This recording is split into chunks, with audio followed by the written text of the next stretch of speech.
Bonjour et bienvenue dans cette vidéo dans laquelle je vais traiter une question qui m'a été posée extrêmement souvent, qui continue de m'être posée très régulièrement, à savoir peut-on trader pour devenir libre financièrement, pour générer des revenus, actifs ou passifs, comment faire pour y arriver, quel est le chemin, quelles sont les embûches, que faut-il avoir en tête avant de se lancer et quelles sont les bonnes et les mauvaises manières d'y parvenir. Si on peut toutefois y parvenir. Alors je me suis dit que j'allais faire une vidéo une fois pour toutes parce que c'est toujours la même réponse que je donne. Donc autant la développer une fois correctement pour que vous ayez toutes les informations d'un coup. On va traiter le sujet de 4 manières, enfin de 3 manières en réalité. On va prendre le cas de 3 cas différents, 3 situations différentes. Dans le premier cas, on va prendre le cas du trader qui effectue des retraits sur son compte de trading pour payer son train de vie, pour vivre, pour couvrir ses besoins. Dans le deuxième cas, on va prendre le cas du trader qui capitalise ses profits, donc qui ne retire pas d'argent de son compte. Dans le troisième cas, on va traiter le cas du professionnel et on va ensuite faire une petite synthèse de la sensibilité du résultat, donc le bilan final de votre capital à la fin d'une longue période de 30 ans, en fonction de la taille de votre capital initial et en fonction des retraits que vous effectuez ou pas sur le compte. Premier cas, on va prendre le cas d'un trader qui effectue des retraits sur son compte pour payer son train de vie. Donc on va dire que c'est un professionnel d'une certaine manière, puisqu'il en vit. Et on va voir quels sont quel capital il va obtenir à la fin de son parcours. Alors pour ça, je vais tout de suite vous montrer le petit tableur que j'ai fait. Hop, je remplace ceci par cela. Premièrement, j'ai fait un certain nombre d'hypothèses, notamment une hypothèse très forte, à savoir que le trader est rentable. Je me permets de vous rappeler que selon les brokers, en Europe occidentale, vous avez une immense majorité des particuliers qui ne gagnent pas d'argent sur les marchés. Ce ne sont pas que les brokers qui le disent.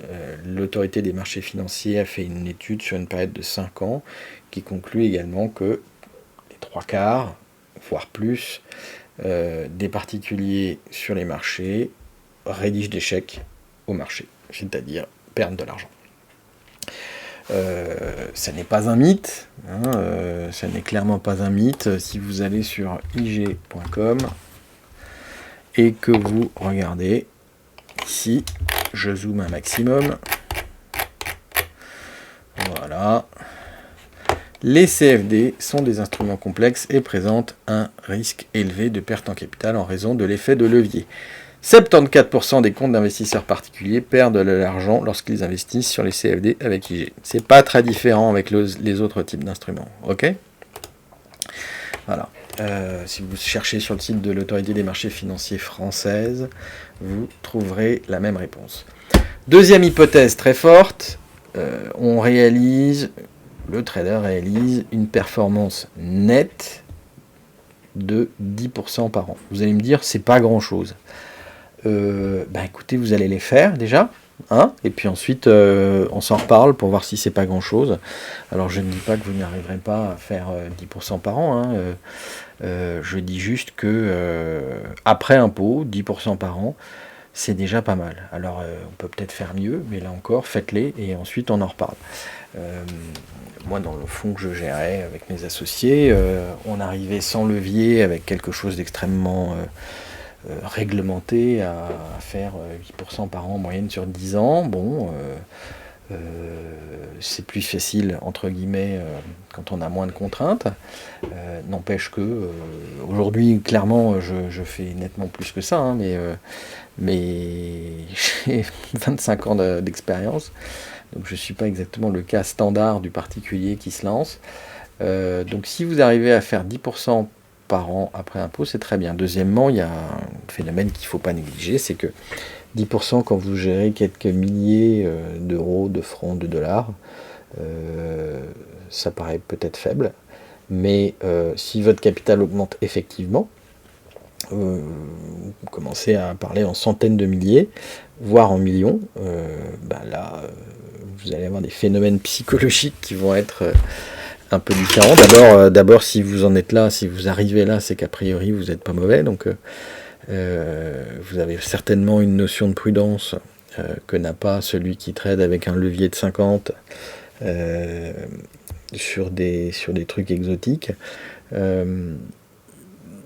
Donc je peux vous assurer que vous ne prenez pas les mêmes risques quand vous gérez 10 millions, 50 millions ou 3000 balles. Donc 10% après impôt, c'est vraiment pas mal. Ok, sachant que il est rare qu'on ait moins de 25 ou 30% d'impôt sur ce genre de choses, sauf dans des pays un peu avancés. Donc 10%, voilà, une hypothèse que je trouve raisonnable.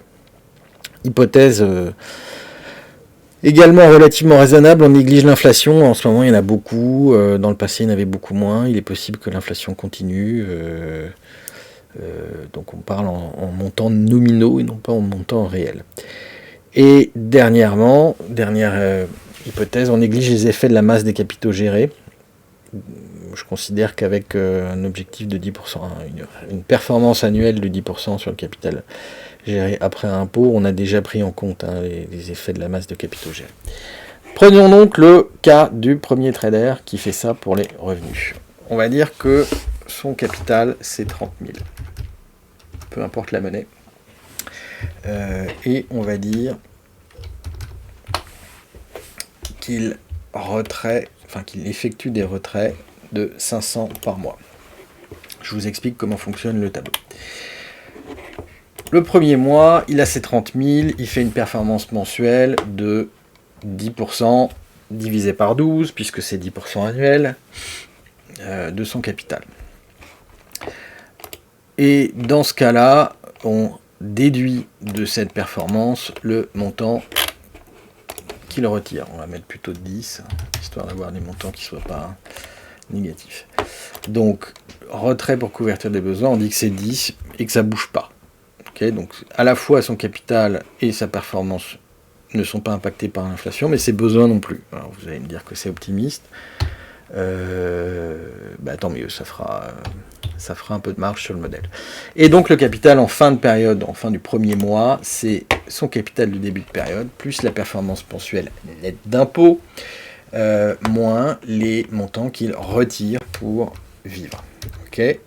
Évidemment, le capital du début de période suivante est égal au capital du mois précédent, et on refait les mêmes calculs. D'accord ? J'ai décidé arbitrairement d'appliquer ça sur 30 ans. Et qu'est-ce qu'on a au bout de 30 ans ? Donc 360 mois. 360, si je divise par 12, ça fait bien 30 ans. À la fin, on a 572 517 francs, euros, dollars, peu importe. Plus, donc ça c'est son capital, plus les retraits cumulés. Là en l'occurrence c'est 10 par mois, donc 360 mois x 10, ça fait 3600. Ce qui nous fait 576 117 après 30 ans. Vous allez me dire 30 000 c'est beaucoup, bah non c'est pas énorme en réalité. On pourrait dire qu'il a fait un héritage, hop, il a 100 000. S'il fait 10% par an, et qu'il sort 2000 balles par mois, ok, en fait ça fonctionne pas. Ok. il se retrouve dès le premier mois, il a fait 833 de perf après impôt, mais il enlève 2000, donc il se retrouve avec moins. Donc c'est la machine à perdre. Ça suffit pas. Donc combien il faut pour pouvoir sortir? 2000 par mois. On va voir avec 200 000. Est-ce que ça marche? Non, ça marche toujours pas, parce qu'il a moins après 30 ans. 300 000? C'est mieux. S'il a 300 000 et qu'il fait 10% par an en retirant 2000 par mois, il se retrouve avec un capital d'1 430 244 au bout de 30 ans. Il aura retiré 720 000. Donc en net, il aura grosso modo 2 150 244. Pas mal, vous me direz. Bah oui, le résultat est très sensible au montant du capital initial.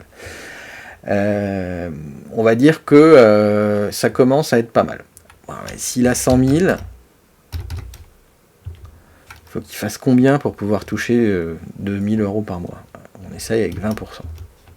Ça marche pas. 30%. Ah, dis donc, 30%, il se retrouve avec 145 millions d'euros. C'est la puissance de la capitalisation. C'est un petit peu bizarre, mais c'est comme ça. 25%? Ah, 25%, il arrive à 7,5 millions, dites donc. C'est pas mal, hein. Ouais. Et ben moi, je vous souhaite bonne chance pour faire vos 25% ad vitam aeternam. Donc, quand même, est-ce que c'est plus facile de faire 25% par an, ou est-ce que c'est plus facile de faire 10% par an avec 300 000? Moi, j'ai la réponse. On va continuer notre travail avec ce cas donc du trader. Admettons d'ailleurs que le brave homme, il est 20 000 et que il fait toujours ses 10% par an. Bon, là, vous remarquez qu'évidemment, ça ne tient pas la route. Avec 50 par mois de retrait, il se retrouve avec 301 000 au bout de 30 ans. C'est pas mal, hein? Le seul problème, c'est qu'avec 50 balles par mois, vous n'allez pas faire grand-chose. Vous ne payez pas votre loyer. Vous allez vraiment avoir du mal. Il faut qu'il fasse 100% par an. Le problème, c'est qu'on arrive à des montants complètement débiles. C'est évidemment pas possible. D'accord? Sauf s'il retire beaucoup plus d'argent. Allez, 2500. Non, ça passe pas. Oh, avec 20 000 balles et 100% par an en retirant 2500, ça passe pas, le chiffre est négatif. Merde alors, comment c'est possible? Ben voilà, c'est tout l'intérêt de ce type de modèle, c'est on se fait une bonne idée. Bon, vous avez compris le principe, il vaut mieux avoir un bon pécule qu'on constitue avec le temps et être raisonnable. Même avec 100 000 balles et 10% par an en retirant 1000 par mois, on n'y arrive pas. Ok, on va dire qu'avec 500, c'est mieux. Voilà donc le cas de notre trader qui effectue des retraits. Trader B, les effets de la capitalisation des profits sur les perspectives. Nous allons aller sur notre deuxième onglet. Son capital, c'est 20 000 aussi. Et il fait 10% par an. Le montant des retraits, c'est 0. Ça veut dire qu'après 30 ans, sa situation, ce sera qu'il aura un capital d'un peu moins de 400 000. Bon, là, vous avez remarqué que c'est exactement les mêmes formules, hein. Je ne vais pas rentrer dans le détail, mais capital début de période, performance mensuelle, sauf que la partie retrait est égale à 0. Voilà, au bout de 30 ans, le brave homme, il va avoir un peu moins de 400 000 balles. C'est pas mal. Admettons qu'il ait 5 000. Bah, il aura 100 000 au bout de 30 ans. Bon, c'est mieux que rien, hein. Il y a des chances que ce soit plus que la retraite que du système par répartition. Admettons qu'il ait 50 000. Bah, il aura près d'1 million, le brave homme. Ça commence à faire quelque chose.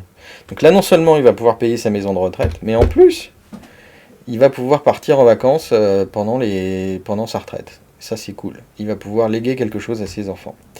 Ce qu'on lui souhaite. Si il arrive à épargner un peu plus, c'est vraiment encore mieux. Bon.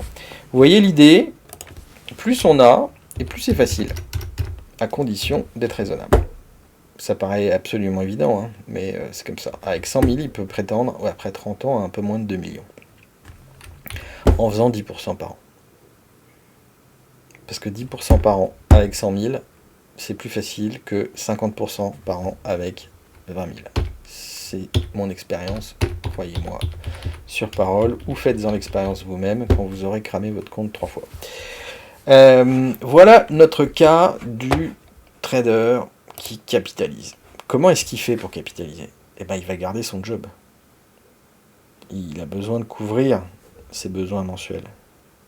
Il a besoin de payer pour son loyer, ses vacances, sa santé, sa bouffe. Il a besoin de quelques loisirs aussi.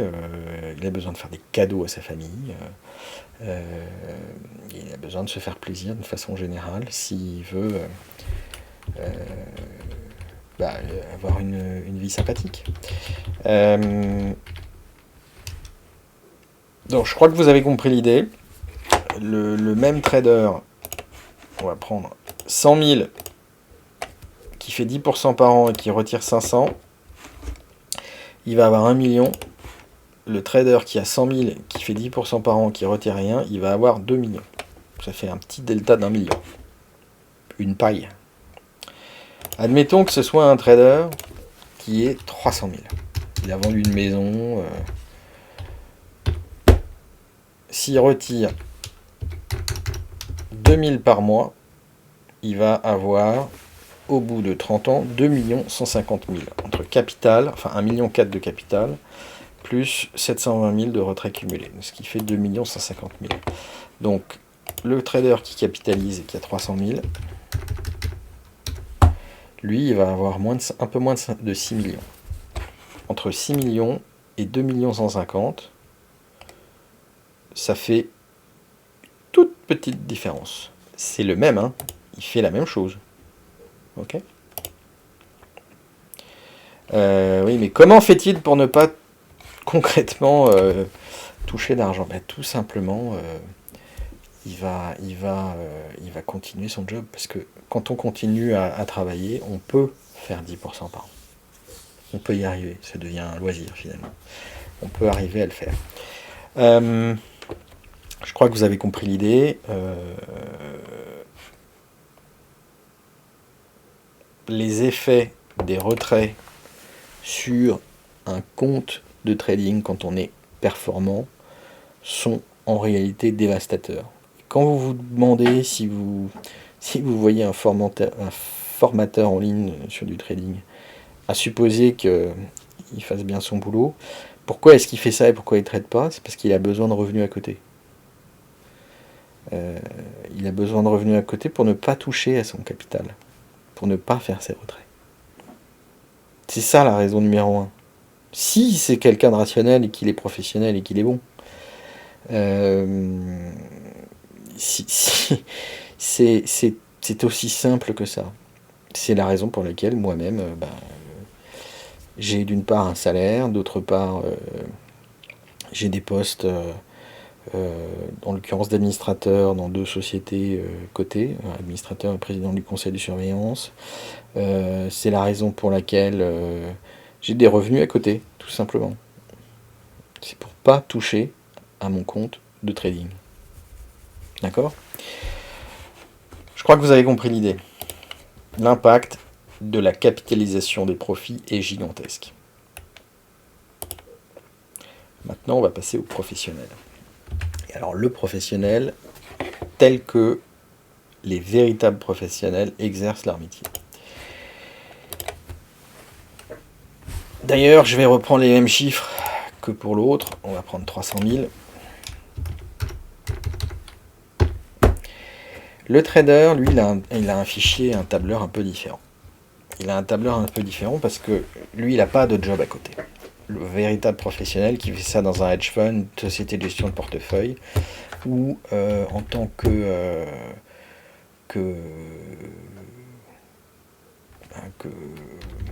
prop trader, donc gérant pour compte propre, comme moi. Admettons, d'abord il a une équipe en général, certes restreinte, mais il a quand même une équipe, il n'est pas tout seul. Donc admettons qu'il ait aussi 300 000. Avec 300 000, vous n'avez pas d'équipe, je vous le dis tout de suite. Sa performance annuelle est toujours de 10%. Lui, la différence, c'est qu'il va effectivement tirer de l'argent de son compte de trading. Mais la norme du métier, c'est pas des quantités absolument hallucinantes par rapport à la masse de capitaux. La norme du métier, c'est quelque part entre 1,5 et 2,5%. Donc j'ai mis 2%. Ces frais de gestion, que vous voyez d'ailleurs dans les prospectus des fonds que vous pouvez souscrire éventuellement, payent le loyer des bureaux, payent les salaires, payent les commissaires aux comptes, payent la compliance, donc le contrôle interne et ou externe, payent l'assurance responsabilité civile professionnelle, paye l'assurance des bureaux, paye l'imprimante, les télécoms, l'ordinateur, l'informaticien, etc., etc. Tout ce qui fait les frais de fonctionnement d'une entreprise. L'autre différence, c'est qu'il va avoir une commission de performance qui est généralement égale à 20% du profit. Alors ça peut être mensuel, trimestriel, annuel ou à la fin du fonds, peu importe. Si c'est un fonds fermé, grosso modo, ça va être 20%. Et alors là où le capital, le tableur, évolue un peu, c'est dans la façon dont on affecte tout ça. Capital de début de période est toujours le même. La performance mensuelle, c'est toujours 10% par an divisé par 12.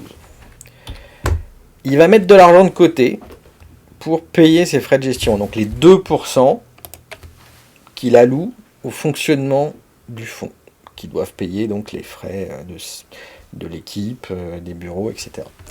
Ces 2%, il les met de côté. On appelle ça les provisions pour frais de gestion. C'est une charge. Il va également, s'il fait de la performance, mettre de l'argent de côté correspondant à sa commission de performance. Et ça, c'est 20% de sa performance mensuelle. D'accord ? Et il va tenter de lever des capitaux. Je n'ai pas pris en compte la levée des capitaux ici. Ça peut être des capitaux externes. Mais comme on s'intéresse à son patrimoine à lui et pas aux autres, on ne va regarder que ça. Pourtant, je peux vous dire que ça a un énorme impact sur le revenu qu'il génère pour payer son propre salaire ici, dans les frais de gestion. D'accord ? Et ça, on va pas le prendre en compte ici. Donc la situation en fin de période, c'est qu'il va avoir son capital de début de période, plus sa performance mensuelle, moins sa provision de frais de gestion, moins sa provision pour commission de performance, plus sa levée de capitaux, c'est-à-dire concrètement s'il remet de l'argent dans son compte de trading. Donc ça nous fait une petite augmentation à la fin du mois. Et ainsi de suite, mois après mois. Et après 30 ans, ces 300 000, si tout va bien, sont devenus 2 400 000 via 600 000 de frais de gestion cumulés qui lui ont permis de payer son salaire et 300 000 de commissions de performance hors ce qu'il a réinjecté dans le fonds. Mais ce que je ne vous ai pas montré là-dedans, c'est que sa commission de performance de 20%, en réalité, à la fin de l'année, il va pratiquement toujours la réinjecter dans le fonds à hauteur de la moitié. Donc, si chaque mois vous avez mis de côté ces sommes-là, qui représentent un total de 6 167 la première année, eh bien, le 12e mois, vous allez en remettre la moitié dans le fonds. Vous allez remettre de l'argent dans votre compte. Et ça a un énorme effet sur le capital in fine. Énorme. Ok ? Parce que grosso modo, vous allez refaire de la performance sur ce que vous avez effectivement touché. Ça, c'est le fonctionnement normal d'une société professionnelle de gestion. Le truc, c'est qu'en fait, personne ne fait ça pour gérer 300 000. On va plutôt mettre, admettons, au début, 5 millions. Parce que je vous montre quand même. Si vous comptez vraiment vivre avec 6 219, payer vos salaires avec cette somme-là, c'est juste pas possible. Donc vous avez besoin d'une masse critique. On ne peut pas vivre avec 500 balles par mois. J'ai pas la peine de vous faire un dessin.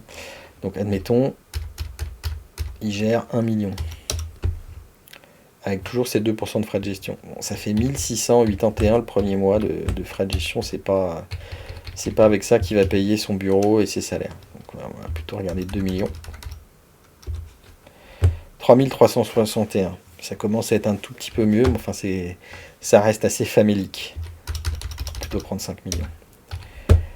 Avec 8400, vous pouvez payer votre salaire, vous pouvez éventuellement louer un petit bureau quelque part, et vous ne faites pas encore grand chose d'autre. En réalité, en dessous de 10 millions, il va pas se passer grand chose. Vous ne pouvez pas avoir une structure rentable qui vous permette de faire grossir le patrimoine à long terme tout en payant vos frais. Voilà comment fonctionnent les véritables professionnels dans un hedge fund, dans une société de gestion de portefeuille ou dans une société de gestion pour compte propre. On ne sort pas d'argent du fonds, on en met, on réinvestit ses profits. Cette commission de surperformance de 20%, elle est absolument essentielle. Et le résultat de ces 10 millions après 30 ans, c'est qu'on sort avec un peu plus de 80 millions, en ayant touché 20 millions de frais de gestion cumulés, et avec une com de performance nette de ce qui a été réinjecté dans le fonds de 10 millions. D'accord ? Ça, c'est la réalité du professionnel. Ça, c'est ce vers quoi les professionnels des marchés tendent toujours. Sachant que eux, en plus, ils vont essayer de faire des levées de capitaux externes quand ils en ont l'agrément, quand ils en ont le droit. Parce que gérer pour compte de tiers, c'est un métier à part entière. Et donc, ils vont essayer de faire grossir la partie taux de frais de gestion ici, donc revenus, en faisant des levées de capitaux extérieurs et en touchant leur commission de performance sur les frais, sur les montants des capitaux levés à l'extérieur. Okay ? Et ça, c'est le modèle vertueux des professionnels. On ne touche que 2% de frais de gestion parce qu'on veut minimiser les coûts fixes qui sortent du fonds. D'accord ? Revenons à notre présentation. Parce que tout ça c'est bien beau, mais le rêver, c'est pas ça qui remplit l'assiette et qui crée un plan d'action. En synthèse, je vous ai fait une petite étude de sensibilité entre le trader qui capitalise et le trader qui retire de l'argent. Vous avez ici en abscisse le capital initial. 100 balles, 1000 balles, 10 000 balles, 30 000 balles, 50 000, 100 000, 500 000, 1 million et 5 millions. Et vous avez ici les retraits mensuels que vous faites. 0, 5, 100, 500, 1000, 3000, 8000, 10 000 et 20 000. Totalement arbitraire, mais ça permet de donner un ordre d'idée.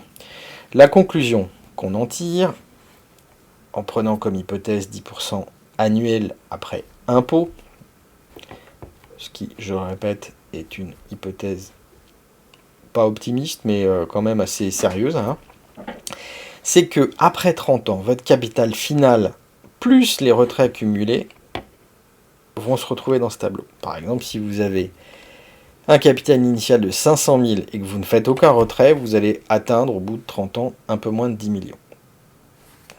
Ok. Si vous avez toujours le même capital de 500 000 et que vous retirez 3 000 balles par mois, vous allez avoir 4 millions d'euros. Ça fait une très légère différence, n'est-ce pas ? Très très légère. Et là où il y a écrit ENA, c'est tout ce qui ne passe pas. Ça ne passe pas. C'est-à-dire que si vous avez un capital de 100 balles et que vous retirez 5 par mois, en fait, ça passe pas. C'est aussi simple que ça. Si vous avez un capital de 50 000 et que vous comptez retirer 3 000 par mois, ça ne passe pas avec 10% annuel après impôt. Ça ne passe tout simplement pas. Donc, ça vous donne un ordre d'idée du capital que vous avez besoin d'avoir en fonction des retraits que vous comptez effectuer. J'attire votre attention sur le fait que quand vous gérez 5 millions, la question se pose généralement pas de savoir si vous allez faire des retraits. parce que bon, c'est quand même des... Là, on parle de montants assez significatifs. Quand vous gérez 5 millions, faire 10%, c'est vachement bien déjà, hein. Enfin, je... Faites l'exercice mental, projetez-vous, imaginez un peu. On ne se comporte pas sur les marchés de la même manière quand on gère 5 millions ou quand on gère 1000. Ok? C'est une certitude de demander à n'importe qui. Et alors, les seuils des uns et des autres peuvent être différents, peuvent être plus élevés ou moins élevés. N'empêche que la réalité, c'est qu'on a tous un seuil et que ce seuil est significatif. Il y a certaines personnes dont le seuil va être à 10 000, 30 000. Certaines personnes dont le seuil est supérieur à 5 millions. Prenez ça en compte et déterminez en fonction de ça quel est le domaine du possible. Mais la conclusion, c'est quand même que les retraits, ça fait très mal au patrimoine final à long terme. Ok ? Dernier point, petite conclusion opérationnelle. Il faut absolument vous concentrer sur la régularité des profits en apprenant à appliquer naturellement un processus répétable à l'infini. Naturellement, ça veut dire que à force de le répéter, vous n'aurez plus besoin d'y réfléchir. En tout cas, plus besoin de vous forcer à faire des choses non naturelles. Parce que le trading n'est pas une activité naturelle. Okay ? C'est une activité contre nature, contre la nature humaine. Si vous regardez mes autres vidéos, sur la psychologie notamment, et la sensibilité aux gains et aux pertes, vous le comprendrez rapidement. Quand je parle de processus répétable à l'infini, ça veut dire que on ne va pas trouver des actifs au pif ou en fonction de ce qui est écrit dans les journaux. On travaille sur l'origination des idées, sur la façon de construire ces idées. C'est quelque chose qui n'est pratiquement enseigné par personne, mais qui est le point le plus important. Parce que avant de regarder un graphique, il faut savoir quel graphique regarder. Ok ? Ce processus, répétable à l'infini, ne peut venir qu'en répliquant les méthodes des pros. Quand on vous dit obtenez la liberté financière par le trading, c'est clairement un mythe pour 99,9% des personnes. Pour le solde des 0,01% qui a réussi, il a fallu des années et des pertes considérables pour parvenir à être profitable vraiment régulièrement. J'ai jamais vu quelqu'un qui dit le contraire. Ne devenez pas, s'il vous plaît, celui qui fait des chèques au marché pendant des années, mois après mois, et qui reconstitue son capital après l'avoir cramé. Deuxième point, ne lâchez pas la proie pour l'ombre. Conservez votre source de revenus principale avant d'envisager de vivre du trading. Avant d'avoir fait vos preuves à vous-même. Troisième point, la qualité du trading prime sur la quantité. Alors ça se traduit par le fait qu'il faut apprendre à trouver les bonnes idées. Ce n'est pas en regardant les graphes que vous trouverez les bonnes idées. C'est en travaillant les fondamentaux. Et ceux qui vous disent le contraire n'ont pas la moindre idée de ce dont ils parlent. Je suis catégorique. Dernier point, les profits sont toujours faibles et non pas fables au début. Oh le lapsus. Puis augmentent avec les années. Au début, ça vous paraîtra lent et il va falloir travailler votre patience. Ensuite, au fur et à mesure que ça vient, le capital va augmenter. Ce sera plus facile d'être plus régulier et d'augmenter en valeur absolue plus facilement votre capital. Donc si vous souhaitez vraiment devenir libre financièrement, le meilleur chemin, le plus simple, le plus sûr, le plus certain, c'est d'abord de prendre conscience de vos lacunes. Et vos lacunes, c'est probablement de la façon dont vous trouvez vos idées de trade. Ensuite, c'est la façon dont vous traitez peut-être votre capital. À voir. Mais en tout cas, il faut prendre conscience de vos lacunes. Il faut que vous sachiez que vous ne savez pas. Ensuite, c'est d'apprendre à répliquer les meilleurs professionnels. Et les meilleurs professionnels vous apprendront d'abord et avant tout à trouver les bonnes idées. Troisième point, il est indispensable au début de conserver votre source de revenus principale jusqu'à ce que votre capital vous permette réellement de générer assez de profit pour adopter le schéma professionnel. D'accord ? Alors c'est désagréable à entendre, mais c'est la réalité. Enfin, si vous souhaitez vraiment avoir une source de revenus passifs, c'est très à la mode, les revenus passifs. Il y a peu de choses qui sont passifs, hein. Passives, pardon. Dans ce cas-là, vous aurez votre compte de trading et chaque trimestre, par exemple, vous allez allouer une quote-part de vos gains de trading à un portefeuille séparé constitué de valeurs versant des dividendes. Alors ça peut être des foncières cotées, ça peut être des aristocrates des dividendes, peu importe, c'est quelque chose qui se fait, je le fais. Donc moi je retire de l'argent de mon compte de trading, en l'occurrence 10% de mes profits mensuels, pour le mettre sur un compte sans levier, avec des actions en dur,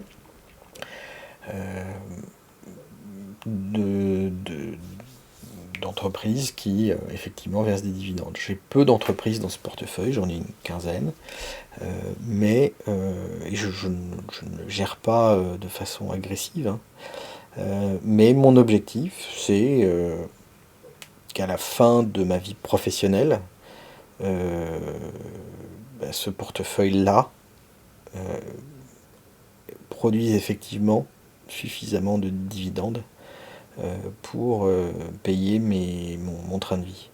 Donc juste pour vous donner un ordre d'idée, les trucs à 10% de dividendes par an sont généralement pas très sûrs. Le mien, il est à un peu plus de 5%. Dividendes divisé par cours. Donc 5%, si vous voulez avoir 50 000 euros, francs ou dollars par an, il vous faut 1 million sur ce portefeuille-là, d'accord ? Si vous voulez 100 000, il faut 2 millions. En tout cas, la bonne façon de faire, c'est donc d'avoir une quote-part de vos profits qui va directement sur le compte dédié au portefeuille de dividendes. D'accord ?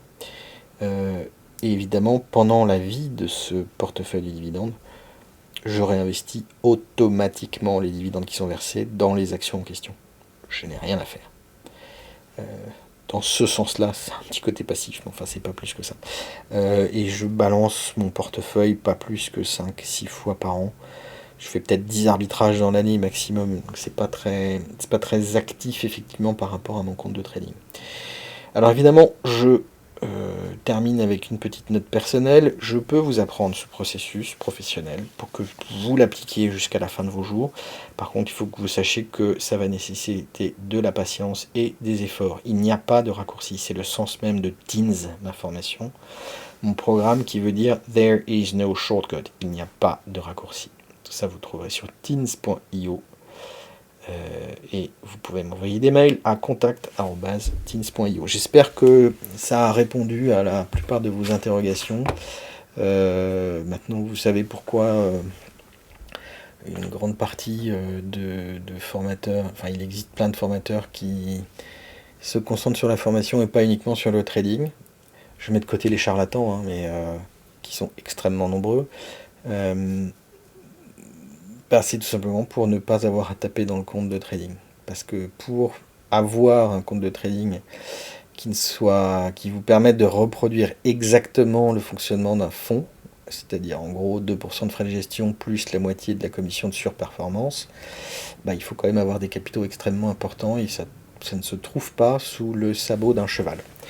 Sur ce, je vous souhaite une bonne réflexion et si vous voulez par exemple que je vous envoie le tableur, si vous ne savez pas comment le faire vous-même pour faire vos propres simulations, n'hésitez pas à m'envoyer un mail, contact@teens.io. Merci, à bientôt, bon courage et soyez prudents sur les marchés. À bientôt, au revoir.